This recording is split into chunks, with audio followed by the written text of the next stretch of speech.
మార్కెట్‌ల ఎన్నో రకాల గోల్డ్స్ హ్మ్. తయారు చేసే కంపెనీస్ ఎన్నో ఉన్నాయి. ఏవోటి ఉన్నాయి. హ్మ్. కానీ మనం కొన్న వస్తువులు ఏవైతే ఉన్నాయో అమ్ముకుందామంటే సరైన ప్లాట్‌ఫార్మ్స్ లేవు. అవును. ఎక్కడ అమ్మాలి? ఎట్లా అమ్మాలనేది చాలా మందికి తెలియదు. హ్మ్. ఆన్‌లైన్‌లో చూసో ఎట్నో ఎళ్ళిపోయి వాళ్ళిచ్చిన రేటుకు అమ్మేసుకుంటున్నారు. హ్మ్. హ్మ్. ఆ విధానం గాకుండా మాదెట్లా అంటే గోల్డ్ స్మిత్ అనేది మా వృత్తి. హ్మ్. దాని మీదకెళ్ళి మేము ఎన్నో పెద్ద పెద్ద కార్పొరేట్ కంపెనీస్ ఉన్నాయి గోల్డ్ కొనేటివి. హ్మ్. వాళ్ళలా కాకుండా జెన్యూన్ రేటు హ్మ్. ఏవైతే గోల్డ్ స్మితులు తయారు చేసిన వస్తువులు ఏవైతే ఉంటాయో హ్మ్. వాళ్ళేమో మిషన్ మీద టెస్ట్ చేస్తారు. హ్మ్. వాళ్ళ జెన్యూనిటీ అనేది వాళ్ళు ఏదైనా కార్పొరేట్ కంపెనీ మిషన్ మీద మనది అట్లా కాదు. హ్మ్. రియాలిటీ గోల్డ్ స్మిత్‌ని తీసుకుపోయి గోల్డ్ స్మితే చెక్ చేసి హ్మ్. దాని ప్యూరిటీ ఎంతుందో చెప్పి ఆడనే అమౌంట్ అప్పజెప్పడం జరుగుతుంది కస్టమర్‌కు. హ్మ్. ఎగ్జాంపుల్ మనపురంలో దేంట్లోనో ఒక కస్టమర్ తాకట్లో పెట్టాడు. హ్మ్. అవి రిలీజ్ చేయాలంటే కంపెనీలు ఏం చేస్తాయంటే డైరెక్ట్ అవి రిలీజ్ చేసుకొని కంపెనీ కాడికి రమ్మని చెప్తాయి. హ్మ్. వాళ్ళు అక్కడ ఎస్టిమేషన్ మిషన్ మీద పెట్టి చెక్ చేసి ఎస్టిమేషన్ ఇస్తారు. హ్మ్. కానీ మాది అలా కాదు. మేము ఏదైతే రిలీజ్ చేస్తామో ఆడనే మేము బై హ్యాండ్ చూసేసి వస్తువు హ్మ్. దాని ప్యూరిటీ అనేది అందాజ చెక్ చేయడం. ఎందుకంటే మా కుల వృత్తి కూడా అదే కావడం గనుక కరెక్ట్. కరెక్ట్. దాని పరంగా ఆడనే ఎస్టిమేషన్ చేసి రిమైనింగ్ బ్యాలెన్స్ కస్టమర్‌కి అప్పచెప్తాం. అయితే జనరల్‌గా పెద్ద పెద్ద షోరూమ్స్‌లో అయితే వాళ్ళు ఒక ఎక్విప్‌మెంట్ మీద గోల్డ్ పెట్టి అవును. ఇది ఇన్ని క్యారెట్స్ అని వాళ్ళు చెప్తే ఇక అదే నిజమని కస్టమర్ నమ్మాల్సి ఉంటుంది. అంతే. మీరెలా చెక్ చేస్తారు యాక్చువల్‌గా? కొంతమంది విపరీతంగా దాన్ని పాపం గీసేసి దాని మీద ఉన్న డిజైన్ అంతా పోయేంత వరకు చేస్తారు. అవును. సో అది ఎగ్జాక్ట్ ఏంటి చెప్పండి? ఆ ప్రాసెస్ ఏంటి? ఇగ గీసేసి అంటే మేడము గీసేసి అనేది వెనకటి నుంచి ఉంది. ఆ!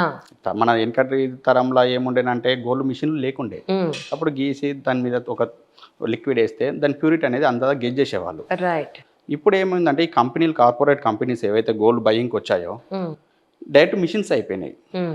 ఈ మిషన్స్ అయిపోవడం వల్ల ఈ ప్రతి ఒక్క కస్టమర్‌కనేది మనము ఏ వస్తువైనా ఇప్పుడు ఇమ్మీడియేట్‌లీ దొరకాలనేటట్టు అయిపోయింది. అంటే అవును. అంత అవును. షార్ట్ టైమ్ అయిపోయింది. వితిన్ ఎ నో ఇప్పుడు టైమ్ అన్నట్టు కస్టమర్ ఇప్పుడు ఆడ అయిపోయింది. రిలీజ్ చేయాలి. దాన్ని తీసుకుపోయి కంపెనీకి అప్పజెప్పాలి. ఆ కంపెనీ మిషన్‌లో చెక్ జేయాలి. ఆ తర్వాత ప్యూరిటీ ఎంతుందో, ఏందో అనేది తెలవదు. అవును. ఆయన ఎంత చెప్తే అంతకు ఈళ్ళు అమ్మేసుకోవాలాడ. కరెక్ట్. మాది అలా కాదు. ఏందంటే మేము ఆడనే చెక్ జేస్తాం. రిలీజ్ చేస్తాం. అదెంతుందో జెప్తాం. ఆ కస్టమర్‌కు రిమైనింగ్ నీకింత వస్తది అని జెప్తాం. హ్మ్. ఆడ సాటిస్ఫైడ్ అయితే ఆయన తీసేసుకుంటాడు. రైట్. అంటే ఆడనే ఆన్ స్పాట్‌ల. రైట్. కానీ మళ్ళా మా ఆఫీస్‌కి రాండి. హ్మ్. మేమిక్కడ దాని ఎస్టిమేషన్ సో ఇస్తాము. ఈ టైమ్ ఆ మీకంత టైం టైమ్ ఏం వేస్ట్ పట్టదు. అనేది మాత్రం 1% కూడా టైమ్ వేస్ట్ అనేది మా కాడ జరగదు. రైట్. ఇంకొకటి మిషన్ చెకింగ్ అనేది కూడా ఎలాంటిది ఏమి లేదు. బై హ్యాండే విశ్వకర్మల చేత గోల్డ్ స్మితులు హ్మ్. వాళ్ళే స్వయంగా చెక్ చేస్తారు. హ్మ్. ఎందుకంటే వాళ్ళ కుల వృత్తి తాతల నాటి నుంచి అదే గనుక దాని అవగాహన అనేది ఒకటి ఉంటది. కరెక్ట్. కనుక వాళ్ళే మా ఎంప్లాయీస్ కూడా పూర్తిగా గోల్డ్ స్మిత్తే. హ్మ్. దానివల్ల ఏమైతదంటే 100% ఆడనే ఎస్టిమేషన్ ఏసి చెప్పేస్తారు గోల్డ్‌కు. కానీ యాక్చువల్‌గా మీరు ఒక స్టోన్ మీద రాస్తారు కదా! గోల్డ్ పెట్టి. అవును. ఆ స్టోన్ ఏమిటి? అంటే ఏ కలర్ వస్తే ఇది ప్యూరిటీ అని మీరు నిర్ధారించుకుంటారు? ఏ కలర్ అనేది మెయిన్‌గా ఒక గోల్డ్ అనేది మేడం ఒక 3 టైప్ ఆఫ్స్ అయితే ఇప్పుడు ప్రెజెంట్ మార్కెట్‌లో ఉంది. 24 క్యారెట్ అని, 22 క్యారెట్ ఆర్నమెంట్స్ అనేది. హ్మ్. ఇంకో కొద్దిగా లో క్యారెట్ 18 క్యారెట్ 18 అని క్యారెట్. ఉంది. అవును. అవును. ఇక దీని ప్యూరిటీ బట్టి ఏందంటే ఎక్కువ థిక్‌నెస్ అనేది ఏదైతే ఉంటదో మనం ఏసినప్పుడు దాని మీద రఫ్ చేసినప్పుడు థిక్‌నెస్‌ని బట్టి హ్మ్. ప్యూరిటీ అనేది గెస్ చేయవలసి ఉంటది. హుహుహు. ఆ లెక్కన దాని ప్యూరిటీ అనేది చెక్ అయిపోతది. ఓకే. అంటే స్టోన్ మీద రాస్తారు కదా! అవును. అది ఏ కలర్ వస్తే మీకు యెల్లోయిష్‌గా రావాలి. యెల్లోలో రావాలి? యెల్లోయిష్‌గా వస్తే అది ఒరిజినల్ అని మాకు కొద్దిగా ఐడియా వస్తదన్నట్టు. రైట్. ఆ ప్రకారం మేము బై చేస్తాము. ఇప్పుడు అన్నింటికన్నా మించి చాలా అంటే ఆర్నమెంట్స్‌లోకొచ్చినప్పుడు ఇప్పుడు బిస్కెట్స్ అవి అయితే మీరు యాజ్ ఇట్ ఈస్‌గా తీసుకుంటారు. జస్ట్ చెక్ చేస్తే అవును. సరిపోతుంది. ఆర్నమెంట్ పాయింట్ ఆఫ్ వ్యూలో అంటే కొన్ని స్టోన్స్ ఉంటాయి. అవును. లేదంటే కొన్ని పర్ల్స్, పగడాలు లాంటివి ఏదైనా ఉండే అవకాశం ఉంది. లేదు అనంటే లోపలంతా కూడా లక్క ఉండే అవకాశం కూడా ఉంది. అవును. దీన్నెలా మీరు మెయిన్ మేడం ఈ గోల్డ్ బయింగ్ బిజినెస్‌ల ఇదే ప్లస్, ఇదే మైనస్. హ్మ్. చాలా మంది చెప్పరు. హ్మ్. ఎందుకు అంటే వేరే కంపెనీస్ ఉన్నాయనుకోండి. సపోజ్ పెద్ద కంపెనీసు. వాళ్ళు ఏం చేస్తారు అది ఎంత ఎస్టిమేషన్ ఉందో అందాజ ఎమ్మటే చెప్తారు. హ్మ్. వాళ్ళ ఇష్టం ఉంటే అమ్మేసుకుంటారు ఆడ. వాళ్ళ అవసరమో, వాళ్ళ ఎమర్జెన్సీయో. మాది అట్లా కాదు. హ్మ్. గోల్డ్ స్మిత్ గనుక మేము వాళ్ళ ముందే రిమూవ్ చేస్తాము. స్టోన్స్ అన్నీ స్టోన్ గాని, లక్క గాని, ఏదైనా పల్స్ ఉన్నా గాని హ్మ్. రిమూవ్ చేసి ఆ కస్టమర్‌కి హ్యాండ్ ఓవర్ చేస్తాము. హ్మ్. చేసి మిగిలిన గోల్డ్ ఏదైతే ఉందో దాన్ని వాళ్ళ కండ్ల ముందే వెయిట్ ఏసి హ్మ్. ఆ రిమైనింగ్ బ్యాలెన్స్ వాళ్ళకి యాడ్ ఇచ్చేస్తాం. హ్మ్. ఇది మా దగ్గర ఉంటది. రైట్. కానీ అమ్మేటప్పుడు అంటే అమ్మడం అనేది మీకు లింకప్ కాకపోయినా మీరు గోల్డ్ స్మితే కాబట్టి అడుగుతున్నాను. ఈ పాయింట్ మిమ్మల్ని అడగాలి కాబట్టి. హ్మ్. అమ్మేటప్పుడు సపోజ్ మనం దాన్నేమంటారు పగడాల్లో కానీ, ముత్యాల్లో కానీ ఒక గుళ్ళు టైప్ ఆఫ్ వేసినప్పుడు పైన ఓన్లీ గోల్డ్ రేకు మాత్రమే ఉంటుంది. లోపల లక్క ఉంటుంది. అవును. సో అది మాత్రం ఈ ఇందులో ఉండే గోల్డ్ ఇంతే ఉందండి, ఇది మిగతా అంతా లక్ అని అమ్మేటప్పుడు ఎవరూ చెప్పరు. అవును సో ఇది మేడం ఇప్పుడు ఎట్లుందంటే ఈ అమ్మేటప్పుడు ఏంటంటే అతను ఎక్కడనో షోరూమ్ వాళ్ళు తయారు చేపిస్తారు. ఉమ్, అందులో ఒక ఎగ్జాంపుల్ 10 గ్రామ్స్ ఐటమ్స్ ఉంది, అందులో 5 గ్రామ్స్ లక్క ఉందనుకోండి.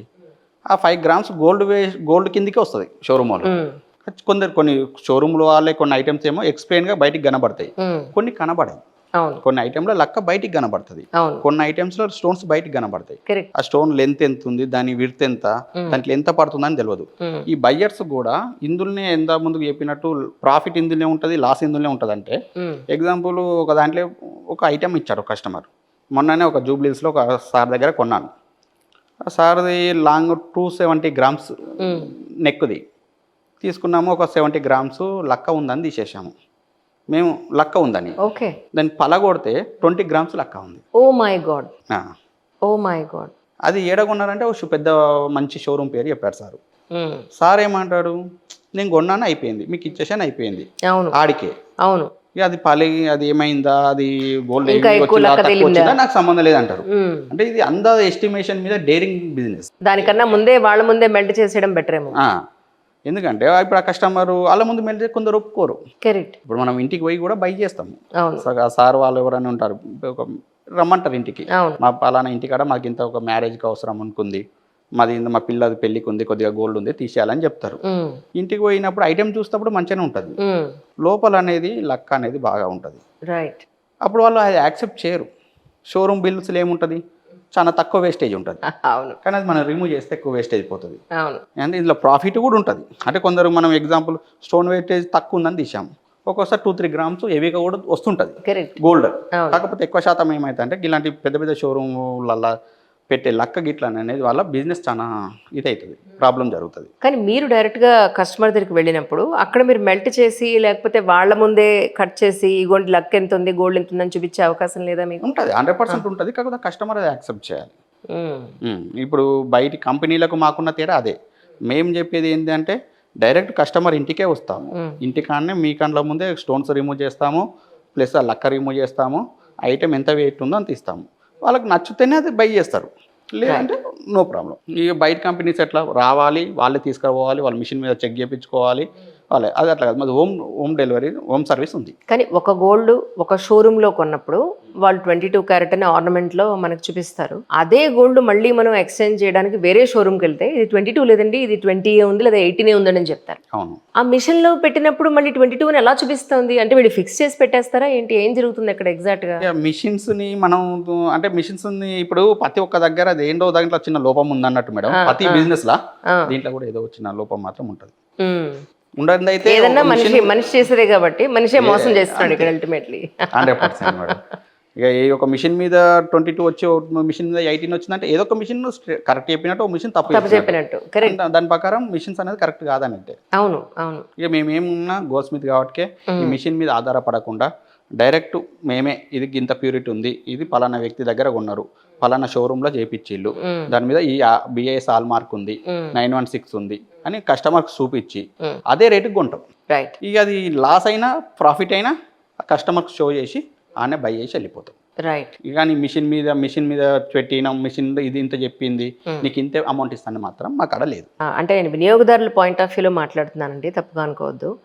మేకింగ్ ఛార్జెస్ పాయింట్ ఆఫ్ వ్యూలో కానీ, వేస్టేజ్ పాయింట్ ఆఫ్ వ్యూలో కానీ వేల రూపాయలు పోతున్నాయి. అవును. టు బి ఫ్రాంక్, అది నిజంగా ఇది హ్యాండ్ మేడ్ అని కొంతమంది అంటారు, యాంటిక్ అంటారు, మెషిన్ మేడ్ అయినా కూడా చాలా వరకు ఈ రోజుల్లో సింపుల్ డిజైన్స్ అయినా కూడా దానికి చాలా మేకింగ్ ఉంటుంది, చాలా వేస్టేజ్ ఉంటుంది. అంటే మీరు స్వర్ణకారులు కాబట్టి అడుగుతున్నాను, అసలు మీకు ఇప్పుడు ప్రస్తుతానికి చేయగలిగే ఒక ఐటెం చేయగలిగే అవకాశం ఉందంటే చేయించుకుంటున్నారా ఎవరైనా, లేకపోతే అందరూ షోరూమ్కి వెళ్ళిపోతున్నారంటారా? ఇక్కడ మేజర్గా ఇక మా కులవృత్తి కనుక చెప్పవలసి వస్తుంది. మా కులవృత్తి చాలా శాతం పడిపోయింది మేడం. ఎందుకు అంటే స్వర్ణకారునిగా చెప్తున్నాను, మా తాతల కాలం నుంచి మాది ఇదే వృత్తి. దానివల్లనే నేను ఎన్నో రకాల బయట బిజినెస్లు చేసినా కూడా ఇదే వృత్తిగా నా తాతల నాటి నుంచి వచ్చిందని ఎంచుకోవడం జరిగింది. ఈ గోల్డ్ ఎప్పుడైతే ఒక 20 ఇయర్స్ ముందు హాల్ మార్క్స్ అనేది లేవు, 916 అనేది లేదు, ఆ పీరియడ్లో వాళ్ళు ఈ షోరూమ్స్ ఇన్ని లేకపోయేసరికి చేయించుకున్నారు, గోల్డ్ స్మిత్ కాడికి వెళ్ళి చేయించుకున్నారు. ఇప్పుడు ఏముంది మేడం, ఒకళ్ళు మించి ఒకళ్ళు ఆఫర్స్ ఇవ్వడం జరుగుతుంది. అవును. పెద్ద పెద్ద కార్పొరేట్ సంస్థలు ఎంత చిన్న చిన్న ప్రాఫిట్ అని చెప్తున్నారు. గోల్డ్ స్మిత్ కన్నా తక్కువ వేస్టేజ్తో మేము ఐటెం డైరెక్ట్ ఇస్తున్నామని చెప్తున్నారు. దీనివల్ల ఏమవుతుంది, అటు అట్రాక్ట్ అవుతున్నారు. ఇప్పుడు ఈ కంప్యూటర్ జనరేషన్లో ఏమవుతుందంటే, ఇప్పుడు గోల్డ్ స్మిత్కి ఇస్తే ఒక 1 వీక్ టైం పడుతుంది ఒక ఐటెం తయారు చేయాలంటే, జెన్యున్ హ్యాండ్తో తయారు చేయాలంటే. షోరూమ్ పోతే 5 minutes, షాప్కి వెళ్ళి సామాన్ తెచ్చుకుంటూ గోల్డ్ తెచ్చుకోవడం జరుగుతుంది. అందుకు దానికి అట్రాక్ట్ అయిపోతున్నారు. కానీ అందులో స్టోన్స్ ఎంత ఫిట్టింగ్ ఉంది, లక్క ఎంత ఫిట్టింగ్ ఉన్నది, దానికి ఎంత కస్టమర్కి అవసరం లేదు. ఈ కంప్యూటర్ స్పీడ్ జనరేషన్లో అది డైరెక్ట్గా ఇచ్చినామా కొన్నామా అయిపోయిందా. అండ్ మోర్ ఓవర్ అంటే వినియోగదారుల పాయింట్ ఆఫ్ వ్యూలో, కస్టమర్ పాయింట్ ఆఫ్ వ్యూలో finishing is also major impact అనిపిస్తుంటుంది నాకు. అంత పెద్ద ఫినిషింగ్ మన స్వర్ణకారులు ఇవ్వగలుగుతారా అనేది కూడా ఒక డౌట్. మేడం ఈ ఫినిషింగ్ని చూసుకోవడం వల్ల ఏమవుతుందంటే, ఈ మాలాంటి వాళ్ళకి సేల్ చేసేటప్పుడు మాత్రం ఫినిషింగ్ అనేటప్పుడు ఆ సెకండ్ మీరు వేసుకునేటప్పుడు ఉంటుండొచ్చు, కానీ సేల్ చేసే పర్పస్కి వచ్చేటప్పటికి దాంట్లో ఉన్న వేస్టేజ్ వల్ల ఎక్కువ కస్టమర్ లాస్ అయిపోతాడు. రైట్. ఫినిషింగ్ చూసుకోవడం వల్ల ఏమవుతుంది, ఫినిషింగ్లో స్టోన్స్ ఇస్తాడు, ఫినిషింగ్లో దానికి కొద్దిగా షేప్ రానికి లక్క పెడతాడు, ఇంకోటి ఏదైనా పెడతాడు, అది ఫినిషింగ్ మీకు మంచిగా కనబడుతుంది. కానీ స్వర్ణకారుడు పెట్టలేడు. అది హ్యాండ్ మేడ్ కనుక అంతకి ఎంత చేతి పనికి రావడమో, వాళ్ళ కులవృత్తిలో ఎంత ప్రకారంగా చేయడమో, అంత చేతి పనికి ఎంత పట్టుంటుందో అంతవరకే చేయగలుగుతాడు. కానీ మిషన్ అన్లిమిటెడ్ వర్క్ చేస్తుంది, అందులో ఏదైనా పెట్టగలుగుతుంది, మనిషి పెట్టలేడు. అందువల్ల షోరూమ్ ఐటమ్స్ అనేది వల్ల ఎక్కువ లాస్ అవుతాడు. రైట్. ఇప్పుడు మీ దగ్గర అసలు మామూలుగా మీరు అన్ని రకాలైన ఐటమ్స్ చేస్తున్నారా? అవును మేడం, చేస్తున్నారా? అంటే కొనడానికి వస్తున్నారా కస్టమర్స్? కొంతమంది మీకంటూ కొంత కస్టమర్ బ్యాంకింగ్ ఉంటుంది కదా, ఉన్నారా వాళ్ళు ఇప్పటికీ, లేకపోతే షోరూమ్లకి ఎక్కువ ప్రయారిటీ ఇస్తున్నారు? 99% మేడం. ఇప్పుడు చెప్పాలంటే బయట ప్రాన్ బ్రోకర్ షాప్స్ ఎక్కువైపోయినాయి. ఏడబడితే ఆడ 10 ఇండ్లకు ఒక కిరాణా షాప్ లెక్క ప్రాన్ బ్రోకర్ షాప్స్ అయిపోయినాయి. ప్రతి ఏరియాలో 10 జ్యువెలరీ షాప్స్ ఉంటున్నాయి. ఎక్కడ చూడు ఇక ఈ స్వర్ణకారులకి వచ్చేవరకు ఏమైతుంది, ఫైనల్గా అందులో ఖరాబ్ అయినాయో ఇరిగిపోయినాయో అతుక్కొని మైనర్ రిపేర్ల కోసం స్వర్ణకారుని సంప్రదిస్తులు. కానీ మేజర్గా పలానా వ్యక్తికి ఒక 10 తులాలు ఇచ్చి అప్పచెప్పి వర్క్ చేయమనే వాళ్ళు చాలా తగ్గిపోయారు. లేదు అని అనలేను, తగ్గిపోయింది.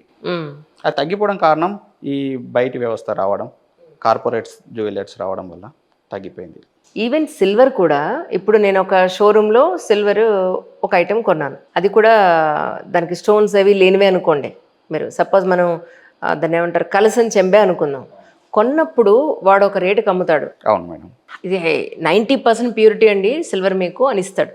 ఇచ్చేటప్పుడు మాత్రం ఇది 80% ప్యూరిటీ అండి, లేదా 70% ప్యూరిటీ అండి, దీన్ని మెల్ట్ చేస్తే చాలా లాస్ అవుతుందండి అని చెప్తాడు. అవును. నిజానికి అంటే మీరు సిల్వర్ కూడా తయారు చేస్తారా యాక్చువల్గా? 100% మేడం. Okay, right. కానీ ఆ ప్యూరిటీ అనేది ఎందుకంత, ఈ ప్యూరిటీలో ఎందుకంత అబద్ధాలు ఆడతారో నాకు అర్థం కాదండి. నిజాయితీని నమ్మాలి కదా నిజంగాను. ఎగ్జాంపుల్గా చెప్పడానికి నేను ఈ చిన్నతనంలోనే నేను గోల్డ్ వర్క్ నుంచి వెళ్ళి గోల్డ్ బయ్యింగ్కి వచ్చిన మేడం. నేను యాక్చువల్ గోల్డ్ స్మిత్ని, గోల్డ్ వర్క్ చేసే వ్యక్తి. మనం కూడా స్వతహాగా ఎదగాలన్న ఉద్దేశంతో గోల్డ్ బయ్యింగ్ బిజినెస్కి వచ్చాను. ఎంతో మంది పెద్ద పెద్ద కార్పొరేట్ కంపెనీస్ ఉన్నాయి ఇప్పుడు గోల్డ్ బయ్యింగ్కు. కానీ ఒక గోల్డ్ స్మిత్గా మా కుల వృత్తి, మా గోల్డ్, ఇప్పుడు ఏ కులాలకు ఒక గౌడ్స్ తాడ్స్ మాయ అనుకుంటారు, మత్స్యకారులు చేపలు మాయ అనుకుంటారు, ఇంకో కుల వృత్తి వాళ్ళు ఇవి మాయే అనుకుంటారు. దాని మీద వాళ్ళకు ఒక పట్టు ఉంటుంది. తప్పే లేదు, తప్పే. వాళ్ళ వంశ పారంపర్యంగా వస్తున్న వృత్తి, దాన్ని గౌరవించాల్సిందే ప్రతి ఒక్కళ్ళు. ఆ ఉద్దేశంతో నేను గోల్డ్ బయ్యింగ్ బిజినెస్కి రావడం జరిగింది మేడం.